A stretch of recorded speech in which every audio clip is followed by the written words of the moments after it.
आज से करीब 4000 साल पहले बनी इजिप्ट की पिरामिड आज भी दुनिया भर से करोड़ों आगंतुकों को आकर्षित करते हैं। लेकिन इजिप्ट यानी मिस्र में इस पिरामिड के निर्माण के साथ साथ और भी कई अन्य चीज़ें आज भी वैज्ञानिकों के लिए सवाल खड़े करती है। पिरामिड का आसमान की तारों से अलाइनमेंट, पिरामिड के अंदर एक प्राकृतिक एसी होना जो कि अंदर के टेम्परेचर को 20 डिग्री रखती है। बिना किसी मशीन और टेक्नोलॉजी के इतनी भारी पत्थरों को उतनी ऊंचाई तक ले जाना, सब कुछ इतना परफेक्टली अलाइन कैसे है? क्या सब कुछ उस समय के लोगों की सालों की मेहनत का फल है या उस समय किसी दूसरे ग्रह के प्राणी यानी एलियंस ने उनकी मदद की थी? इन सारे सवालों के जवाब ढूंढने के लिए देखिए इस वीडियो को अंत तक। तो क्या हालचाल है दोस्तों, आपका स्वागत है 404 फाउंड यूट्यूब चैनल पर। हजारों सालों पहले बनाई गई कुछ ऐसी कला जो आज की तुलना में भी काफ़ी ज़्यादा एडवांस है। कुछ कॉन्स्पिरेसी थ्योरीज के मुताबिक ये एलियंस का काम है और ये एलियंस प्राचीन काल में पृथ्वी पर आए थे और उन्होंने इस धरती पर अपने अस्तित्व के कुछ सबूत छोड़ कर गए हैं। क्या ये थ्योरीज असल में सच है? आपको क्या लगता है? कमेंट सेक्शन पर ज़रूर बताएं। पिरामिड को कई सालों से स्टडी किया जा रहा है, कई तरह की तकनीक, कई एडवांस तरीकों के मदद से प्रयास किया जा रहा है, लेकिन आज तक इस पिरामिड के पीछे की कई रहस्यों को सुलझाया नहीं जा सका। पिरामिड के एक एक पीस कैसे लाया गया था, किस टाइप के कंक्रीट का इस्तेमाल हुआ था इतने बड़े स्ट्रक्चर को निर्माण करने के लिए? सिर्फ एक पिरामिड पर ही 23 लाख लाइमस्टोन इस्तेमाल होता था। इन पत्थरों को एक जगह से दूसरी जगह ले जाना ही बहुत ही कठिन काम है और उस समय के लिए था ये और भी कठिन, क्योंकि ना तो उस समय कोई मशीन या एडवांस टेक्नोलॉजी था और ना तो उन पत्थरों का वजन कम था। एक पत्थर ही 2700 से 70,000 किलो का था। आज के टाइम का कोई एक क्रेन 20,000 किलो से ज्यादा वेट लिफ्ट नहीं कर सकता है, तो आप समझ सकते होंगे कि वो पत्थर कितना भारी था। आज भी अगर 20,000 किलो का वेट लिफ्टिंग एक इतना मुश्किल काम हो सकता है, तो उस समय इतनी बड़ी पिरामिड का निर्माण आखिर कैसे संभव हुआ? इस सवाल का एक जवाब है। आप में से कई लोग शायद यकीन ना करें, लेकिन जवाब है एलियन। जी हाँ, ये मेरा कहना नहीं है। कई कॉन्स्पिरेसी थ्योरीज, इनफैक्ट कई साइंटिस्ट का मानना भी ये है और उनके पास इस बात को साबित करने के लिए बहुत सारे लॉजिक भी है जो एक एक करके हम सब जानेंगे इस वीडियो पर। पिरामिड को लेकर एक थ्योरी है जिसका नाम है ओरियन कोरिलेशन थ्योरी। रात के अंधेरे में पिरामिड को देखकर पता चलता है कि पिरामिड असल में आसमान के 3 सितारों के साथ अलाइन करता है। आसमान के इस तारामंडल का नाम है ओरियन बेल्ट और द बेल्ट ऑफ ओरियन। इसमें 3 सितारे हैं, एलनीटक, एलनीलम एंड मिनतका। पिरामिड और इन तीनों तारों की पोजीशन बिल्कुल सेम है, जो वास्तव में टॉप व्यू के बिना संभव नहीं है। उस समय ड्रोन या हेलीकॉप्टर कुछ भी नहीं था, तो ये कैसे संभव हुआ? इस थ्योरी को नजर रखते हुए कई थ्योरिस्ट का मानना ये है कि उस समय एलियंस पृथ्वी पर आए थे और उन्होंने अपने एडवांस टेक्नोलॉजी के मदद से इन पिरामिड का निर्माण किया। ये तो खैर कोई नहीं बता सकता कि पिरामिड को बनाने वाले एलियंस थे या खुद इंसान, लेकिन ये तो निश्चित है कि इन पिरामिड का उन तीनों तारों से कुछ तो संबंध जरूर है। वैसे तो पिरामिड रहस्यों से भरी हुई है, लेकिन उनमें से सबसे बड़ी रहस्य है पिरामिड के अंदर के कुछ टनल्स यानी गुफाएं। पिरामिड के अंदर कई सारे टनल्स हैं। पहले ऐसा माना जाता था कि ये वेंटिलेशन के लिए बनाए गए हैं ताकि पिरामिड के अंदर हवा प्रवेश कर सके, लेकिन ये गलतफहमी तब टूट जाती है जब इसमें एक रोबोट को डाला गया था एक कैमरा के साथ। उस कैमरा की मदद से देखा गया था कि हर एक टनल के अंत में एक दरवाजा है। पिरामिड के अंदर 3 चेम्बर डिस्कवर किया गया है। सबसे नीचे वाला है बेस चेम्बर, उसके बाद क्वींस चेम्बर और सबसे ऊपर है किंग्स चेम्बर। अगर कोई ऊपर या नीचे के टनल से अंदर जाने की कोशिश करे तो उन्हें तीनों चेम्बर को ही एक्सप्लोर कर लेना चाहिए था, लेकिन आज तक कोई भी इन चेम्बर्स को एक्सप्लोर नहीं कर सका और आज तक सिर्फ 3 चेम्बर्स को ही डिस्कवर किया गया है। ऐसा भी हो सकता है कि यहाँ और भी कई चेम्बर्स हो। ऐसा माना जाता है कि इन टनल्स में से होकर पिरामिड के अंदर रखे राजाओं का स्पिरिट यानी आत्मा आसमान की सितारों तक पहुंच सकता है। ये पिरामिड का स्टार शाफ्ट थ्योरी के नाम से जाना जाता है। क्वीन चेम्बर के सामने कैमरा भेजने से ये पता चला था कि एक पत्थर का दरवाजा है जिस पर एक मेटालिक पिन लगा हुआ है। ये इस तरह से बनाए गए थे कि इनमें कोई घुस ना सके। इस दरवाजे के पीछे आखिर क्या था, ये जानने के लिए साइंटिस्ट ने ड्रिल मशीन की मदद से उस चेम्बर के अंदर एक कैमरा भेजी और वो कैमरा ये तस्वीर ली थी। कैमरा और अंदर जाने के पहले ही कोई कारण के बिना टूट जाती है ना। ये एक रहस्यमयी बात। उसके बाद इजिप्ट गवर्नमेंट ने किसी को भी रिसर्च करने की अनुमति नहीं दिया। उनका मानना ये था कि ज्यादा खुलासा हो जाने से इजिप्ट में टूरिस्ट की संख्या घट सकती है। क्या वो कैमरा असल में टूट गया था या वो कुछ ऐसी जानकारी अपने साथ लेकर आया था जिसे सुनकर हमारे होश उड़ जाते, और शायद जिसका खुलासा इजिप्ट सरकार नहीं करना चाहते थे। कुछ कॉन्स्पिरेसी थ्योरीज के मुताबिक ये टनल्स असल में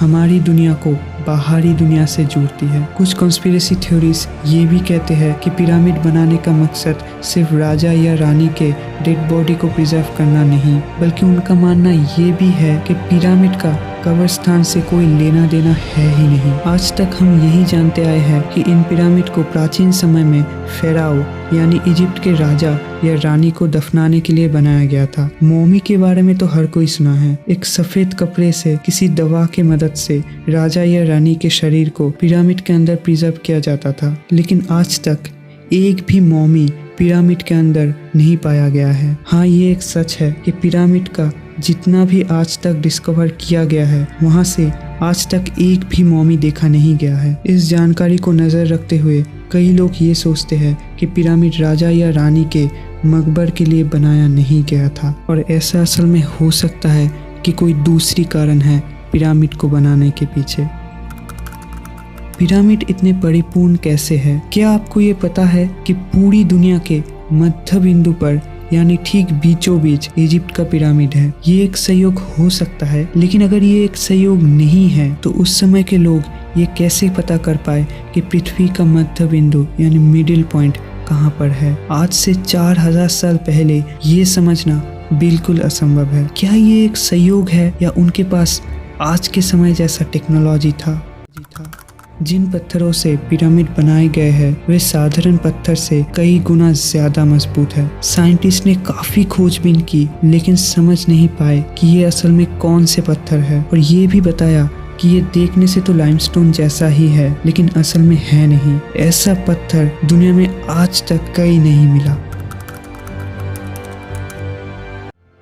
पिरामिड बनाने के लिए बॉल एंड सॉकेट नामक एक प्रक्रिया का उपयोग किया गया है। इस वजह से पिरामिड हीट एक्सपेंड को भी सह पाता है, यानी गर्मी में जब पत्थर आकार में बढ़ जाता है तब वो हीट बॉल एंड सॉकेट की मदद से एक्सपेंड हो जाता है और पिरामिड गर्मी का भी सामना कर लेता है। सिर्फ यही नहीं, हजारों सालों से सारे प्राकृतिक आपदाएं जैसे बारिश, तूफान से लेकर भूकंप तक का सामना करता आया है ये पिरामिड। आज से 4000 साल पहले बनी एक निर्माण आखिर शॉक प्रूफ कैसे हो सकता है? इजिप्शियन डेजर्ट पिरामिड के बहुत ही करीब है और इस वजह से पिरामिड के आसपास का टेम्परेचर भी बहुत ज़्यादा गर्म रहता है, लेकिन बाहर इतना गर्मी होने के बावजूद भी पिरामिड के अंदर का टेम्परेचर हमेशा 20 डिग्री ही रहता है। जी हाँ, साल के 12 महीने ही पिरामिड के अंदर का टेम्परेचर 20 डिग्री रहता है। पिरामिड को बनाया ही गया है कुछ ऐसे टेक्नोलॉजी से कि आज तक पिरामिड के अंदर का तापमान 20 डिग्री से ऊपर कभी गया ही नहीं। क्या ये भी एक कोइंसिडेंस है या इसके पीछे किसी इंटेलिजेंट प्लेनेट का हाथ है जो असल में इस पिरामिड को हमसे भी बेहतर जानता है? इजिप्ट पर घूमने की जगह की कोई कमी नहीं है, लेकिन इजिप्ट पर लगभग सारे घूमने की जगह पर ऐसे चित्र देखने को मिलता है। इस छवि को ध्यान से देखिए। ये एक हेलीकॉप्टर और ये एक एरोप्लेन जैसा दिखता है और कुछ स्थानों में ऐसे चित्र भी देखने को मिलता है। बड़ी बड़ी आंखें, बड़ा सिर और आकार में छोटा शरीर, बिल्कुल एक मॉडर्न एलियन डिपिक्शन जैसा। इस छवि को भी ध्यान से देखिए, है ना ये एक मॉडर्न यूएफओ जैसा। इन सारी बातों की वजह से ही ऐसा कहा जाता है कि पिरामिड एलियन का बनाया हुआ है और इस पर इंसान का हाथ है ही नहीं। लेकिन इस बात पे कितनी सच्चाई है ये तो आखिर कोई नहीं जानता।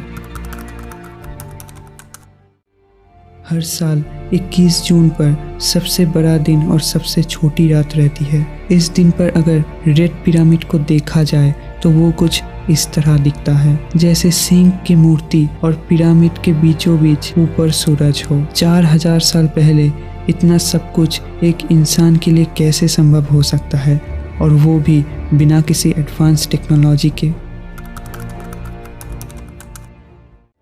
इजिप्ट में डेंडेरा नाम की एक जगह है। वो एक मंदिर है जिसका नाम है डेंडेरा लाइट कॉम्प्लेक्स। इस मंदिर को हेथोर नाम की देवता की प्रतिष्ठा के लिए बनाया गया था। इस मंदिर का आधा हिस्सा सालों तक रेत से ढका हुआ था। 1850 में इस जगह को पूरी तरह से प्रकाशित किया गया था और फिर सामने आई कई राज। वैज्ञानिकों ने खोजा इस चित्र को जो पूरे इजिप्ट पर एक ही पाया गया था। इस चित्र का नाम दिया गया था डेंडेरा लाइट। इस चित्र में बल्ब का नक्शा मिला है और वो भी आज से 4000 साल पहले। ऐसा कहा जाता है कि ये बल्ब रात के अंधेरे में पिरामिड बनाने के लिए इस्तेमाल किया जाता था। आज के टाइम पे कप ट्यूब नाम का एक बल्ब जैसा एक मॉडल स्विट्जरलैंड में एक मिस्ट्री पार्क में रखा हुआ है। हूबहू उस चित्र से मिलता है। एक सॉकेट, फिलामेंट, वायर सब कुछ है इस चित्र में। क्या 4000 साल पहले असल में बल्ब और इलेक्ट्रिसिटी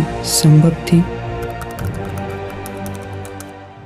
हम सब ने कभी न कभी पिरामिड के बारे में पढ़ा है और कोई फर्क नहीं पड़ता कि हम किस किताब से पढ़े थे। हम सभी ने इस तस्वीर को देखा है। इसका नाम है द ग्रेट स्फिनिक्स। इस निर्माण का सर एक इंसान जैसा है और बाकी सब कुछ एक सिंह जैसा। कई दफा रिसर्च के बाद भी आज तक इस निर्माण के पीछे का रहस्य को समाधान नहीं किया जा सका। कई रिसर्चर का मानना ये है कि ये निर्माण जंगली जीव जंतुओं पर मानव जाति के नियंत्रण का प्रतीक है। ये इतिहास की सबसे बड़ी सिंगल स्टोन स्टैचू है। ये मूर्ति 73.5 मीटर लंबा और इसकी हाइट है 20 मीटर। इसका निर्माण पिरामिड की तरह बहुत सारे पत्थर जोड़कर नहीं बल्कि एक ही लाइमस्टोन को आकार देकर बनाया गया था। 1900 साल तक ये मूर्ति रेत के नीचे ढकी हुई थी। वैज्ञानिकों के अनुसार ये मूर्ति पहले कहीं ज्यादा खूबसूरत थी। 4000 साल तक तलने के बाद ये ऐसा हो गया है। थ्योरी के मुताबिक ये पहले ऐसी हुआ करती थी, मानो अपने साथ कई रहस्यों को छुपा रखा है, लेकिन असली रहस्य तो इसके नीचे है। पहले ग्राउंड ग्रेडर की मदद से ये जाना गया था कि इसके नीचे 2 खाली चेम्बर्स है। रिसर्चर्स ने बताया है कि आज के टाइम पर अंडरग्राउंड सिस्टम जैसा है, मानो नीचे एक शहर, बिल्कुल एक अंडरग्राउंड शहर जैसा। बाद में 1955 पर मूर्ति का पुनर्निर्माण कर रहे श्रमिकों को अचानक कई सारे सुरंग का पता चला। उनमें से 2 सुरंग एकदम नीचे की ओर चला गया था। उन 2 सुरंगों को बाद में ज्यादा खोजा नहीं जा सका। एलियंस का होना, पिरामिड का आसमान की तारों से अलाइनमेंट करना, पिरामिड के अंदर एक नेचुरल एसी होना, क्या ये सब सहयोग है? आपको क्या लगता है? कमेंट सेक्शन पर ज़रूर बताएं। ऐसी और दिलचस्प वीडियो के लिए इस चैनल को ज़रूर सब्सक्राइब करें। इस वीडियो को लाइक और दोस्तों के साथ शेयर करें। मैं मिलता हूँ आपसे अगले वीडियो में। तब तक के लिए अलविदा।